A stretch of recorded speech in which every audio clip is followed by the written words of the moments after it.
السلام علیکم ورحمۃ اللہ وبرکاتہ۔ ناظرین، آپ دیکھ رہے ہیں زین مدنی اسلامک چینل اور میں ہوں آپ کا میزبان محمد زین مدنی۔ ناظرین، جیسا کہ آپ کو معلوم ہے کہ ہم ریاض الصالحین ریکارڈ کر رہے ہیں۔ آج ہم ریاض الصالحین کی حدیث نمبر 77 ریکارڈ کریں گے۔ آپ سے التماس ہے کہ ہمارے چینل کو سبسکرائب کریں، لائک کریں، شیئر کریں، بیل آئیکن پہ کلک کریں۔ بیل آئیکن پہ کلک کرنے کا مقصد یہ ہے کہ ہم جو بھی ویڈیو نیو اپلوڈ کریں گے اس کا نوٹیفیکیشن آپ تک پہنچ جائے گا۔ اس لیے آپ سے التماس ہے کہ بیل آئیکن پر کلک کر لیں تاکہ ہر آنے والی نئی ویڈیو آپ تک پہنچ سکے۔ بسم اللہ الرحمن الرحیم۔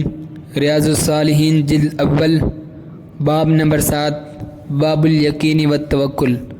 حدیث نمبر 77۔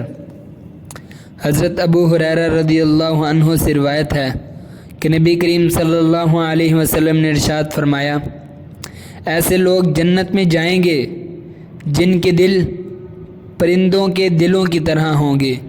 اس کو صحیح مسلم نے روایت کیا۔ بعض کے نزدیک اس کے معنی ہے کہ پرندوں کی طرح اللہ پر وہ بھروسہ کرنے والے ہوں گے، اور بعض کے نزدیک اس کا مطلب یہ ہے کہ ان کے دل نرم ہوں گے۔ فوائد و مسائل۔ پہلا، توکل علی اللہ اور رقت قلب کی فضیلت یہ ہے کہ یہ دونوں باتیں جنت میں لے جانے کا سبب ہیں۔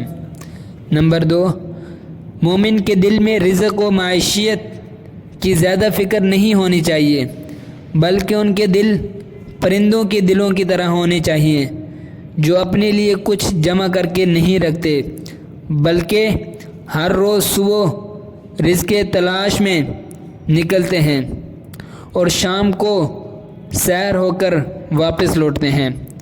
جیسے دوسری حدیث میں فرمایا کہ اگر تم اللہ پر صحیح معنوں میں توکل کرو تو اللہ تعالیٰ تمہیں پرندوں کی طرح روزی عطا کرے گا، کہ جو صبح جب گھونسلوں سے نکلتے ہیں تو بھوکے ہوتے ہیں اور شام کو ان کے پیٹ بھرے ہوئے ہوتے ہیں۔